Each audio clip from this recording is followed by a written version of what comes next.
Hello दोस्तों, नमस्ते। स्वागत है आपका सुनीता's केकरी एंड फूड्स में। आज हम लेके आए हैं ये मूंग दाल की कचौरी दोस्तों। तो सुनिए इसकी आवाज़। है ना बढ़िया, लग रहा है ना एकदम क्रिस्पी। तो एक यहाँ पे मैं आपको तोड़ के दिखाती हूँ। देखिए कितना बढ़िया लग रहा है। तो चाय के साथ इसका मज़ा एकदम दुगना हो जाता है। तो चलिए आज हम बनाएंगे मूंग दाल की कचौरी। तो यहाँ पे हम बाउल से 2 बाउल हमने यहाँ पे मैदा ले लिया है। ग्राम में देखिए तो 250 ग्राम है। इसमें हम अजवाइन इस तरह से हाथों से क्रश करके इसमें हम डाल देते हैं। यहाँ पे हम आधा चम्मच इसमें नमक डाल देंगे। अब इन सब चीज़ों को हम अच्छे से मिक्स कर लेंगे। तो यहाँ पे मैं मोइन के लिए घी यूज़ कर रही हूँ दोस्तों, आप तेल भी डाल सकते हैं। तो मैंने यहाँ पे घी गर्म करते समय मैंने उसमें एक चुटकी हल्दी डाल दिया था, जिससे कलर थोड़ा येलो येलो आ रहा है, दिखने में अच्छा लगता है। तो इस तरह से आटे में हम अच्छे से खूब बढ़िया मसलते हुए मिला लेंगे।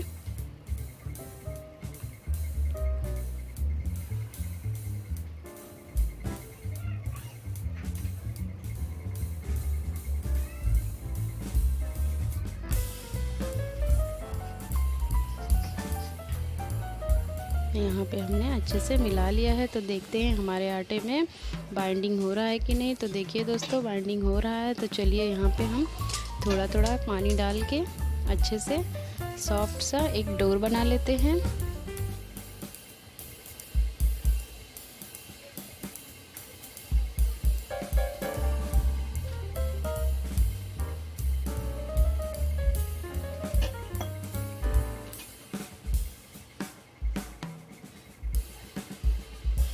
इसे हम अच्छे से गूंद लेंगे खूब बढ़िया।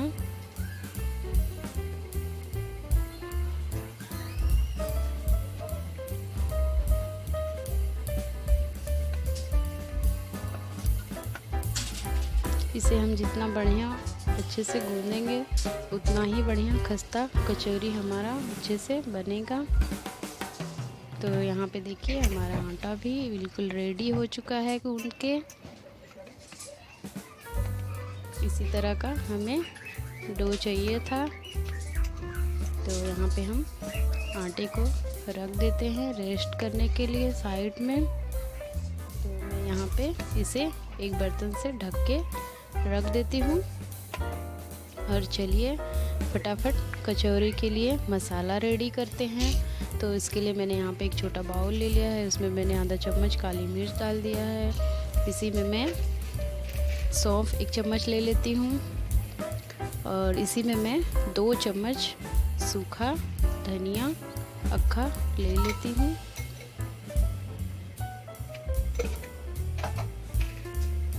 इसी में मैंने जीरा भी लिया है आधा चम्मच। अब इसमें मैं 4-5 सूखी मिर्च डाल देती हूँ, लाल वाली।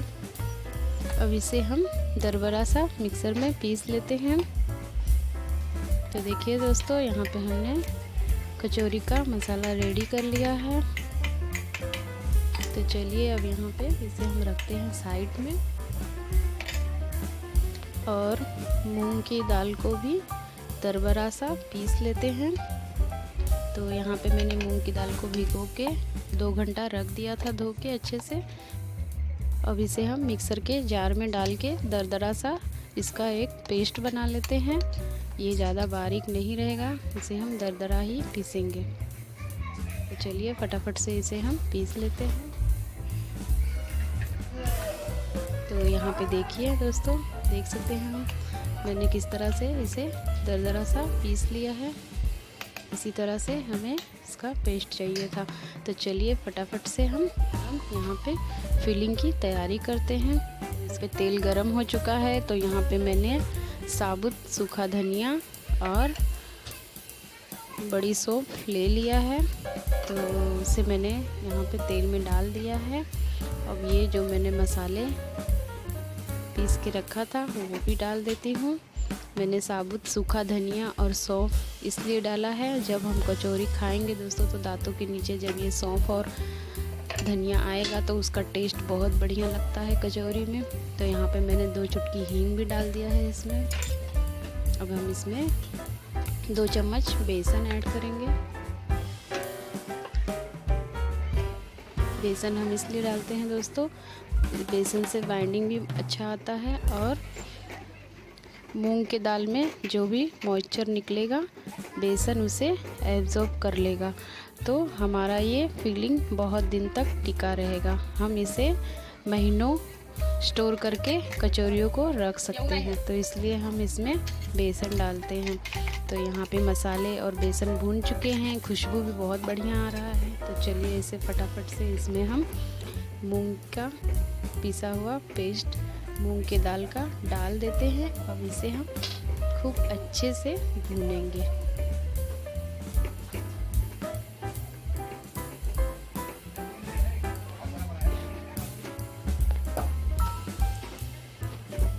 तो देखिए दोस्तों, इसी तरह से हम इसे अच्छे से खूब बढ़िया भून लेंगे।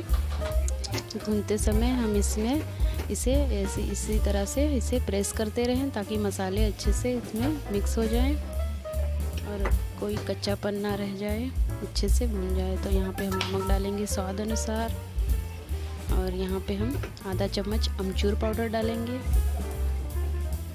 और मिठास के लिए हम यहाँ पे शक्कर डालेंगे 1 चम्मच।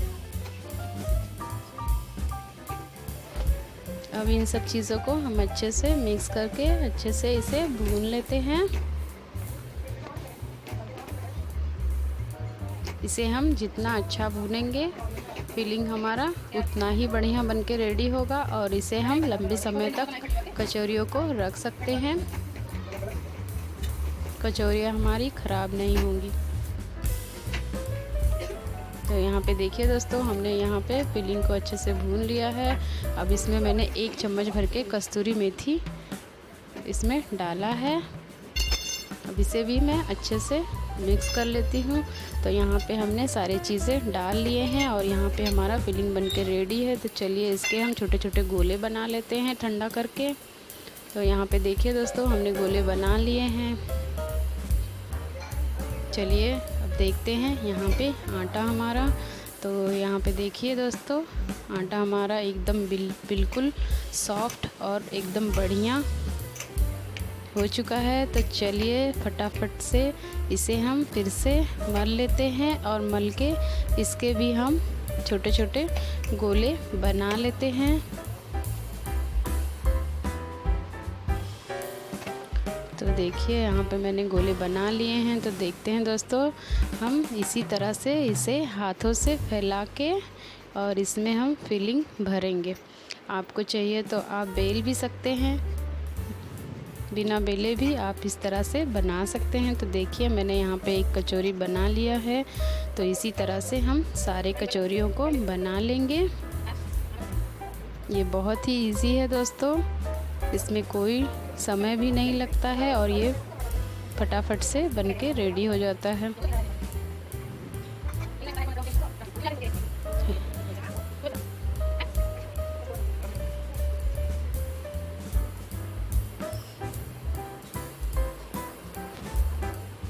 इसी तरह से हम सारे कचौरियाँ बना लेंगे।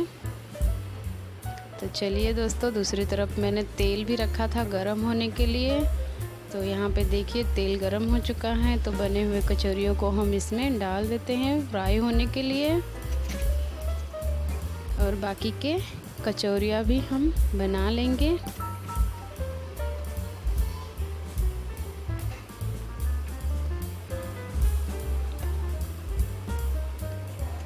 तो इसी तरह से हम सारे कचौरियों को पलटते हुए फ्राई कर लेते हैं। इसका अच्छा सा सुनहरा रंग होने तक हम इसे तल लेंगे।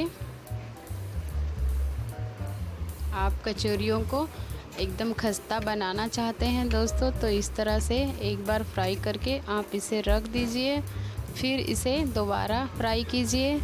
तो ये कचौरियाँ एकदम खस्ता और बहुत ही बढ़िया बनके रेडी होगा।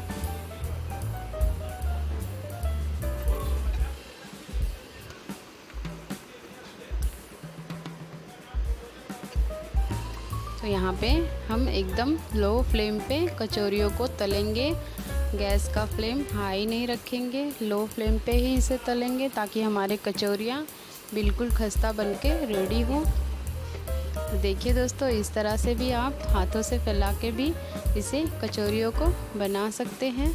इसमें कोई भी ज़्यादा परेशानी नहीं है, फटाफट से ये हाथों से भी बना सकते हैं बिना बेले हुए।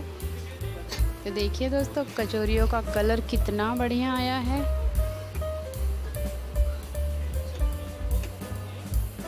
इसी तरह से आप भी बनाइए और अपने फैमिली को खुश करिए। मुझे यकीन है आप सबको मेरी ये रेसिपी अच्छी लगेगी। इसी तरह से हम सारे कचौरियों को बना लेते हैं, फ्राई कर लेते हैं।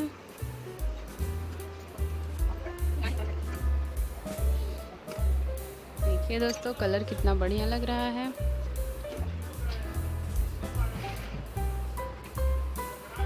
तो बाकी की कचौरियों को भी चलिए हम फटाफट से तल लेते हैं।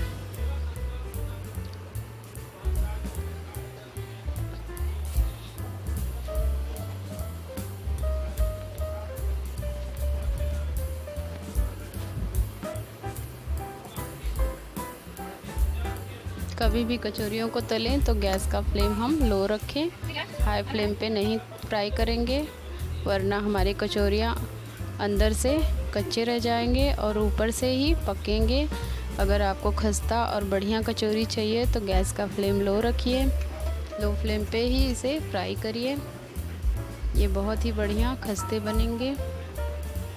और इसे एक बार फ्राई करके आप रख दीजिए, फिर इसे दोबारा फ्राई करिए। हलवाई लोग भी अक्सर इसी तरह से बनाते हैं, तभी उनकी कचौरियाँ एकदम बढ़िया खस्ती बनती हैं। तो यहाँ पे हम सारे कचौरियों को इसी तरह से फ्राई कर लेते हैं।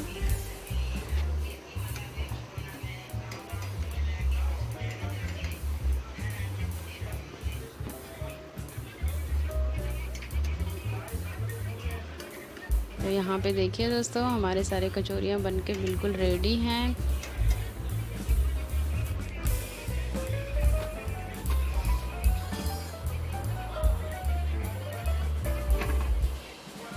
यहाँ पे हमने सारे कचौरियों को फ्राई कर लिए हैं। देखिए दोस्तों, कितना बढ़िया कचौरी बनके रेडी है। तो इस तरह से आप भी बनाइए, खाइए और सबको खिलाइए। और मेरे वीडियो को लाइक, शेयर और मेरे चैनल को सब्सक्राइब करिए दोस्तों, ताकि इसी तरह से मैं आप सब लोगों के लिए नए नए रेसिपी लेके आते रहूं, आप सब लोगों के साथ शेयर करते रहूं।